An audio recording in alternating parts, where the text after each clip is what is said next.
Mon premier voyage, j'en ai parlé à 2 personnes, ce genre d'endroit on ne va pas tout seul.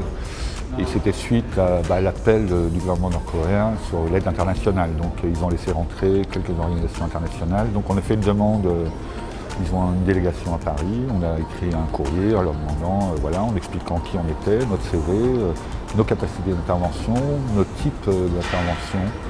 Et donc on a été invité pendant 10 jours à mener une mission d'évaluation en Corée du Nord, à Pyongyang et en dehors.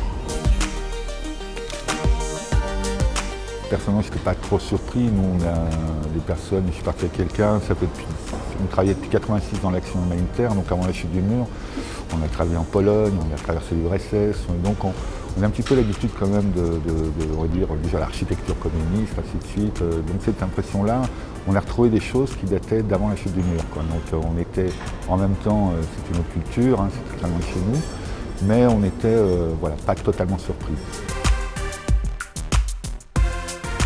Moi, pour ma part, en tant que directeur de Triangle, je représente l'association avec le chef de mission sur place. Donc c'est aller par politesse voir les autorités, aller sur le terrain, voir les équipes expatriées, aller voir les populations bénéficiaires, les autorités locales qui les gèrent. C'est aussi pour avoir le recul.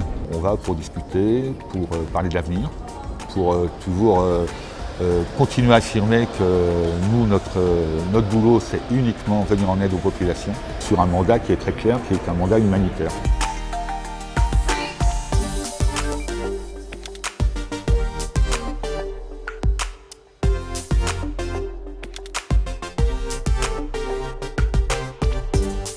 Depuis 1998, le contact avec la population et avec les autorités a évolué. Au fur et à mesure, il y a eu plus de facilité à se rencontrer, plus de curiosité, les gens ont eu moins peur. Donc on peut être amené à être invité par une famille à manger des raviolis, des dumplings, à boire un coup.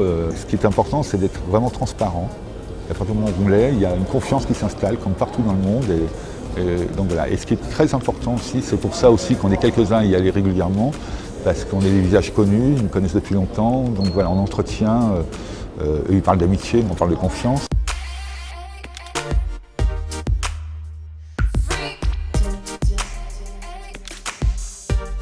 À l'époque, en 1998, il n'y a presque pas de voiture à Pyongyang, la ville a beaucoup changé depuis 19 ans, des ouvertures, mais qui ne se voient pas forcément à l'extérieur et dans les médias internationaux. Mais quand on est sur place, on voit bien l'évolution quand même. Les générations ont changé. Quand je suis arrivé en 1998, tout le monde est habillé en gris, en vert et en bleu. Aujourd'hui, il y a de la couleur, les gens s'habillent autrement, les gamins portent des casquettes rouges ou autres. Enfin voilà, donc il y a beaucoup plus de voitures. Donc ça montre qu'il y a eu des ouvertures.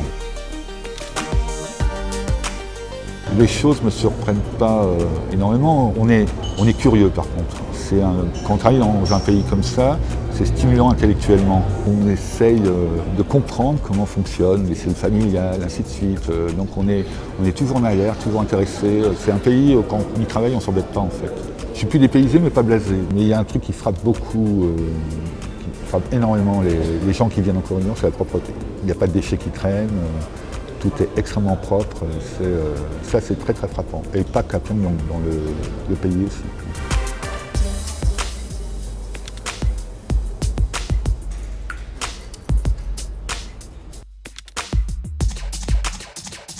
Le premier polder qu'on a réhabilité, c'est pas le premier qui a été choisi par le gouvernement, enfin, par les autorités. Donc moi je suis allé sur place, et en fait il n'était pas possible de le réhabiliter. Et donc on a un petit peu peur de dire on va pas pouvoir faire ce travail-là parce qu'il est trop compliqué, parce qu'il y a trop de travail, parce qu'on n'a pas le budget suffisant. Et en fait, naturellement, on est allé les voir, on dit voilà, c'est pas un problème, vous allez en choisir un autre. On ne s'attendait pas du tout à ça. À l'époque, je pensais que ça allait être compliqué, ça n'a absolument pas été. C'est beaucoup avec justement avec les gens qui travaillent nord-coréens, quand des moments où on décide le vendredi soir, on va faire l'apéritif ensemble, donc chacun va faire sa cuisine. Nous on amène des produits français, ils amènent des produits locaux, enfin voilà, donc on échange, on parle d'autres choses, on rigole. Voilà, ça c'est de bons souvenirs avec les gens avec qui on travaille. Mon prochain voyage est en octobre, justement, une semaine sur place, voir mon équipe, rencontrer les autorités, voir quels seront leurs besoins futurs. Voilà. Donc, toujours dans un cadre humanitaire. Je préfère y aller en travaillant en fait. Dans beaucoup d'endroits du monde comme ça, parce qu'on va plus au cœur des choses, on prend le temps avec les gens, on ne survole pas. Donc je pense que le tourisme m'intéresserait pas encore, évidemment. Le travail, oui.